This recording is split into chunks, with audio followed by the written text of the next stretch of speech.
नमूना recording studio Rajgir.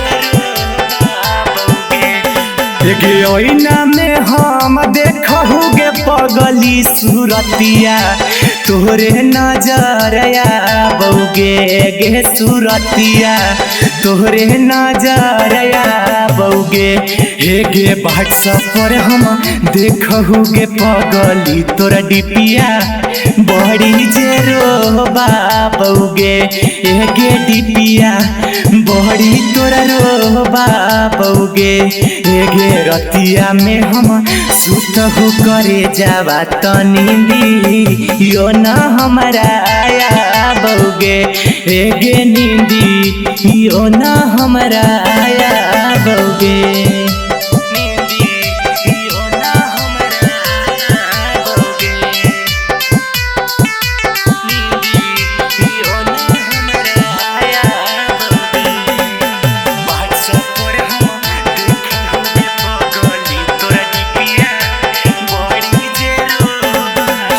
मीठी मीठी बोलल तोरो बोलिया गोलिया दिलहवा में दागौगे पगली गोलिया दिलहवा में दागौगे गे खाना माता दूर के हो बात हमसे पानी यो नहीं घोटा होगे गे पानी यो नहीं घोटा होगे गे मीठी तोहरा बोलिया गे पगली गोलिया दिलहवा में दागौगे पगली गोलिया दिलहवा में दागौगे।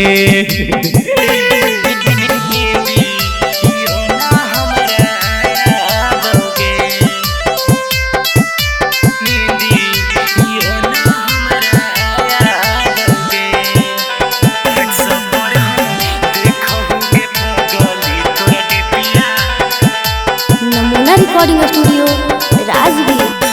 रहतिया के सुतला में सपना तोरे हमरा के साथ बौगे जानो आधी रात में जागा बौगे गे रात भर रोबो सोनू सिंगर तकियाबा लोरवे से भींजा बौगे जानता कियाबा लोरवे से भींजा बौगे गे ओहिना में हम देखहुगे पगली सूरतिया तोहरे नजर आबौगे गे सूरतिया तोहरे नजर आबौगे।